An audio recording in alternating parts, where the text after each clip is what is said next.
The sky hung heavy, thick with gray clouds that looked ready to collapse. The air smelled like rain and old flowers, and the sound of shuffling feet on wet grass filled the silence no one dared to break. He stood at the edge of the grave, shoulders squared, face unreadable, watching the casket descend like something ancient and sacred was being lowered into the earth. He didn't cry.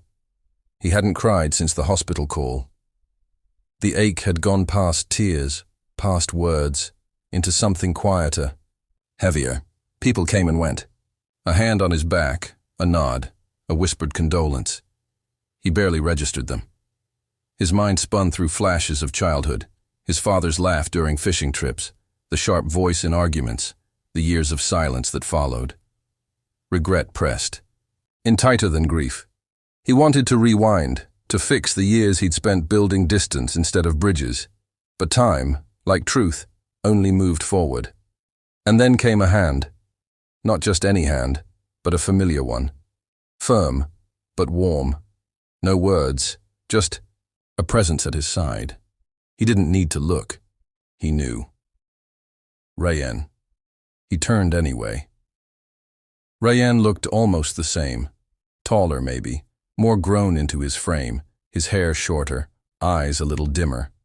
But the tilt of his head, the way he stood just close enough to be felt but not crowded, it was all Rayen, the same boy who used to sneak snacks with him during school breaks, who'd biked for miles with him down sunburnt roads, who'd been his shadow and mirror until the summer everything changed, and he disappeared without warning. They said nothing, just stood together, side by side, as if no time had passed, as if the years hadn't scraped them raw in different corners of the world. Something about his presence softened the noise around the funeral, the rustling of clothes, the murmuring of relatives, even the dull thud of earth against the casket. For the first time that day, he exhaled. They sat on the edge of a stone, bench near the tree line afterward. No umbrella, no shelter, just quiet. He glanced sideways. "I didn't know you'd come," he said finally. "I didn't know I wouldn't," Rayen answered. Simple, honest. And just like that, something fractured inside him, not in a way that broke, but like ice thawing. The wall he'd built to contain everything, loss, anger, guilt, shivered. He wanted to ask why Rayen had disappeared, why he'd stopped calling, stopped writing, vanished without explanation. But the questions caught in his throat. Today wasn't the day for answers. Today was for showing up. And somehow, Rayen had understood that better than anyone. They stayed until the cemetery emptied, until the rain started to fall for real, until the silence between them became the only thing he trusted. And even though nothing had been said, something had begun. They drove in silence, the kind that wasn't awkward but full, like an unopened letter you weren't sure you wanted to read. The windshield wipers scraped rhythmically, dragging rain across the glass as the world blurred into gray and green. He kept his hands on the steering wheel, eyes on the road, but his thoughts were pinned to the quiet man in the passenger seat. Rayen stared out at the passing trees, legs loosely crossed, fingers resting lightly on the window edge. The air between them pulsed with memories that hadn't been spoken aloud in years. The car still smelled faintly of his father's cologne, a scent that clung to the upholstery like a ghost refusing to leave. "Still hate small talk?" Hitae asked, voice low. Rayen turned, a small smile flickering. "Only when it's pointless." He let out a breath. Some things hadn't changed. They pulled into a quiet spot behind the old community center, the place where they'd spent countless afternoons as kids, playing basketball until dusk, pretending they didn't hear parents calling them home. The parking lot was cracked, the paint faded, but it was untouched by time in the way that mattered. He offered Rayen a cigarette without thinking. Rayen blinked, amused. "You still smoke?" "Only when I can't feel anything else," he said, lighting one. Rayen accepted it silently, fingers brushing for half a second too long. They sat, windows slightly cracked, smoke curling out like a secret.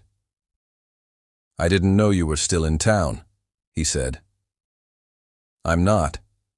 Just came for the funeral." "And after?" Rayen shrugged. "Depends." He nodded slowly.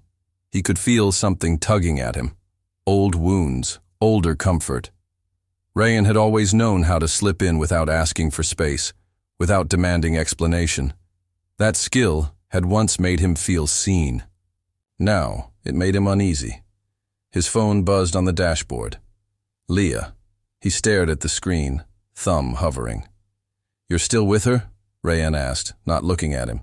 "Yeah, I guess." Rayen nodded, but there was something in his eyes, quiet. Knowledge, maybe judgment, or maybe something more tender. He didn't say what he was thinking. He never did. But the silence thickened.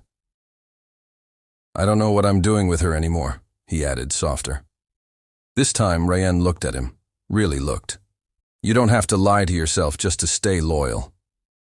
The words hit with more weight than expected. He turned away, staring at the streaked windshield. His chest ached, not with grief, but confusion. Outside, the rain softened, tapping gently like fingers on glass. There was a moment when Rayen's hand almost touched his. Not fully, not enough to cross a line, just enough to linger. He didn't move. Neither did Rayen. The silence returned, heavier now, dense with everything they weren't saying. And somewhere beneath it all, the shape of a question neither of them was ready to ask. The text came late the next evening, just as he was washing dishes. One sentence, sharp and plain. "We need to talk. Leah." He stared at the message, water running over his hands, forgotten. For the first time in days, her name felt foreign, like something from a different life, one he wasn't sure he wanted to return to. He dried his hands slowly, mechanically, and called her back. She picked up after one ring. "I know you saw him," she said. No greeting, no softness. He blinked. "What?" "Rayen, at the funeral. You spent the whole day with him." The silence stretched. "Yeah," he admitted. "He showed up. I didn't expect it." "I figured he would," she said. There was no warmth in her voice, only exhaustion. "Why?" A pause like a breath caught mid-thought. "Because I didn't end things with him." The words sank like lead. "What do you mean?" Her voice didn't shake. "We were together. For a while. Last year. After he left town the first time, he reached out. Said he couldn't stop thinking about me." Another pause. "Said he couldn't stop thinking about us." He felt cold spread across his chest. "You were with him?" "I thought it was a mistake," she said. "But it kept happening. I wanted to tell you. Then I didn't. Then he disappeared again. So I stayed with you, pretended nothing happened." His thoughts spiraled, snippets of lost time, excuses she gave, moments when he felt something was wrong and didn't ask, moments when Rayen vanished without explanation. How easily he had accepted both. "You lied," he said quietly. "I didn't mean to." "That's the problem," he whispered. "You didn't have to try." He hung up. The air felt thinner now, the room too bright. He sat down hard on the edge of the bed, eyes fixed on the floor, memories flashing like static. Rayen's face at the funeral, the cigarette shared between them, the near touch in the car. None of it was simple comfort. It had never been. Later that night, he drove without thinking, pulled up in front of the old apartment complex where Rayen was staying. He knocked once. The door opened without hesitation. Rayen's face was still calm, still unreadable. "You could have told me," he said. "I tried," Rayen replied. "I left because I couldn't lie to you anymore." You lied anyway. Rayen stepped aside, but he didn't move. They stood in the doorway, the cold night air between them. I didn't come here to forgive you, he said. I came to understand how you thought I wouldn't find out. Rayen looked down. I thought if I saw you again, I'd remember why I left. But all I felt was what I lost. The words landed like stones. Too little. Too late. He turned, walked back, into the night. Rayen didn't follow. Weeks passed.